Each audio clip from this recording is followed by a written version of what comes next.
Welcome to the J.D. Levy & Associates Calibration Point Podcast.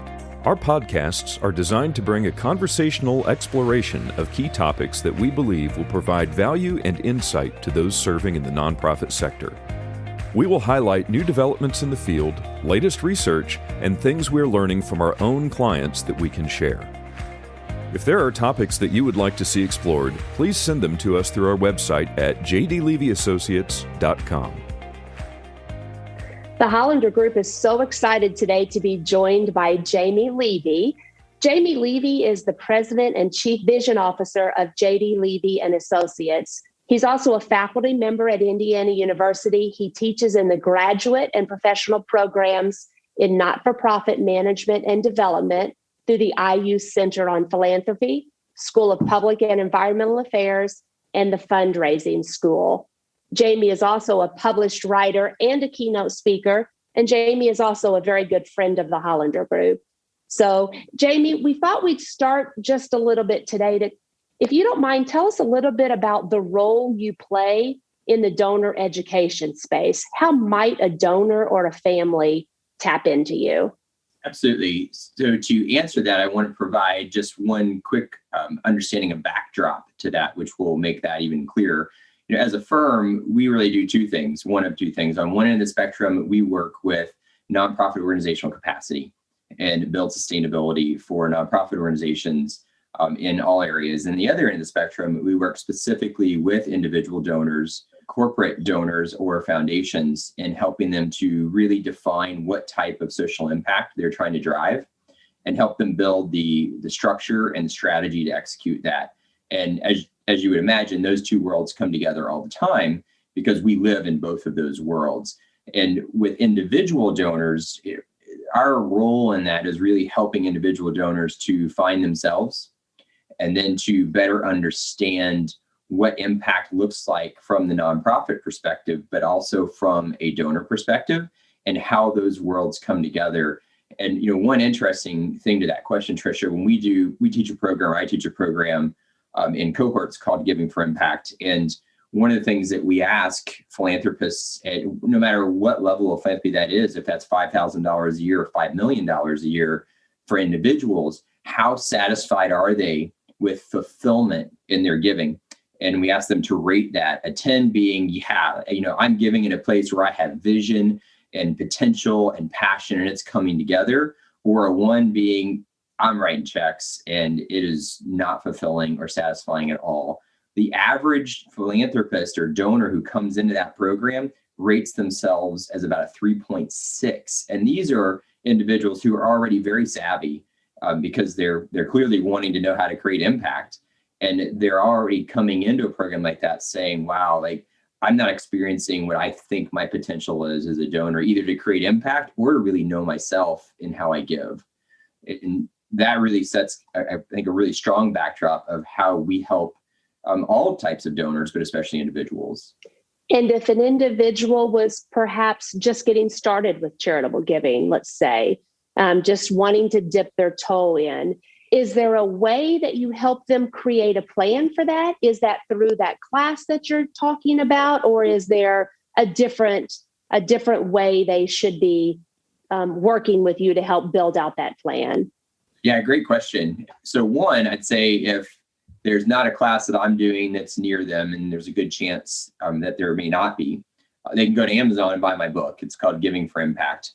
And I use that also to guide as I teach and work with philanthropists and or family groups of philanthropists.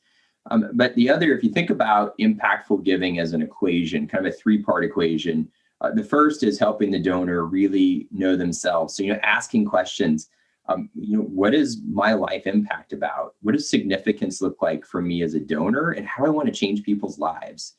And really thinking through my own personal mission and vision, my passion and my interests. And then the second is understanding how to create impact within the nonprofit organization.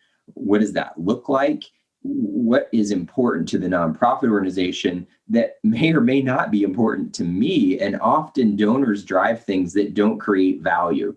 And I don't mean that in a negative way to someone who's giving because they care, But often what happens is things that are important at an emotional level to a donor may not necessarily be important to the equation for a nonprofit organization to create impact and actually change someone's life. So understanding what is really important is critical. And then the third is being able to define what does a healthy partnership look like for a nonprofit organization. It really is a three-part equation, but they have to start with just spending time really studying themselves and asking the question, what matters to me personally? And when I look back on my life and I think about what significance was, how does my giving align to that? So are there a few questions that a donor can ask an organization to see if there really is impact, or is that found through outcomes presented in annual reports? Or what are some easy ways perhaps someone can see that their gift is really making a difference? Good question. So first, I'm an advocate of relationships. I preach in my family, if you're going to give to people. Tell organizations you want to restrict it to people, because change happens through people. Technology and structure and everything else is great, but people is where we create change, especially at complex levels. So the first thing I would say to a donor is go sit down with somebody and just have a conversation with an organization about, what are you doing? Why are you doing this? And what is in society that's even caused what you do to have to be in existence? Is there a missing opportunity channel?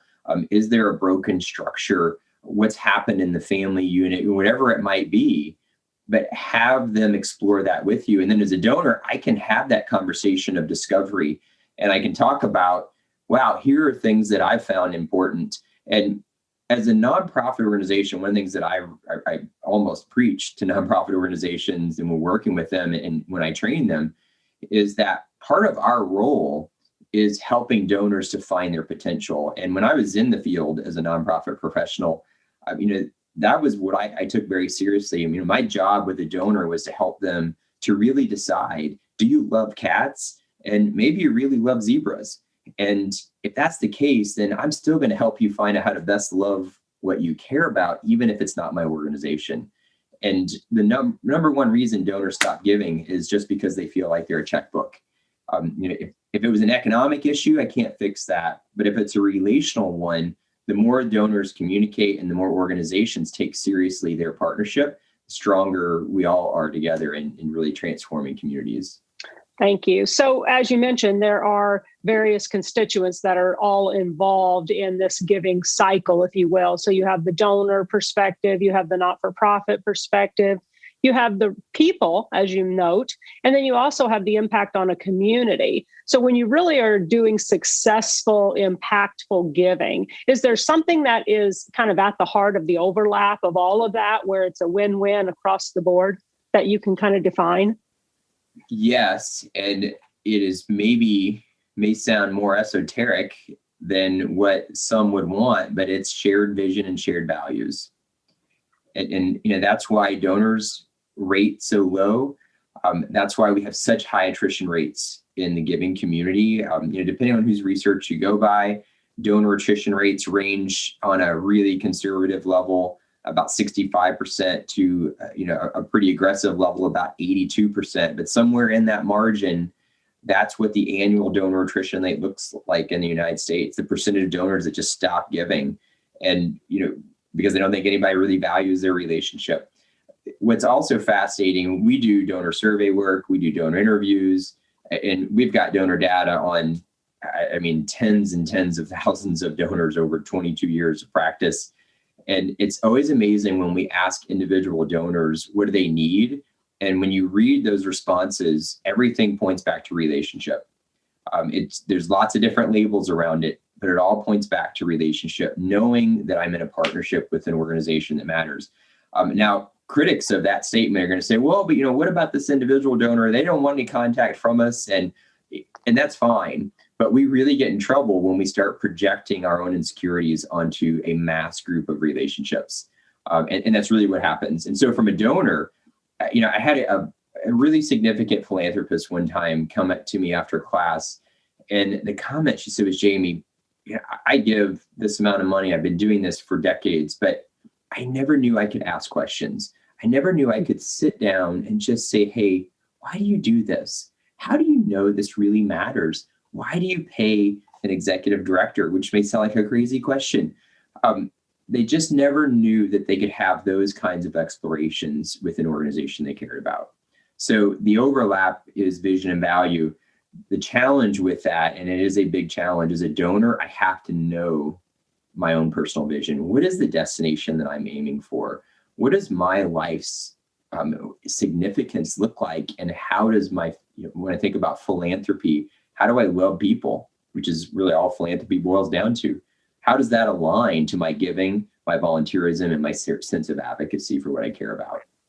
So if we define the traditional model of giving as, or maybe a historical model of giving is more about writing checks and less about the relationships and the shared visions, what's really the biggest negative of that, if you will? Not to focus on negative, but what gets lost in that kind of giving that we really can get more when we focus more on impactful giving? What's the big win?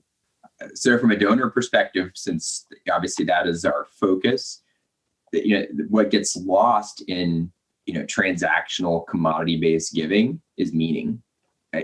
Writing checks is hollow.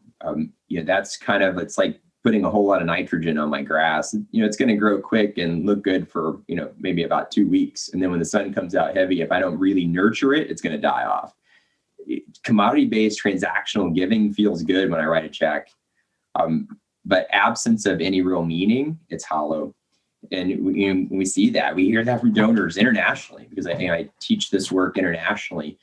And so that's what gets lost for the donor, is meaning. And I think for the nonprofit organization, what gets lost is that real sense of partnership, that I have donors that are able to and willing to carry the mantle for something that we share vision and value for. Mm-hmm. And nonprofit organizations that aren't just providing a service, but really are about a movement of broader change, need partnerships with people who will become advocates for them and the shared cause that they love. Mm-hmm. So really it becomes a longer term benefit.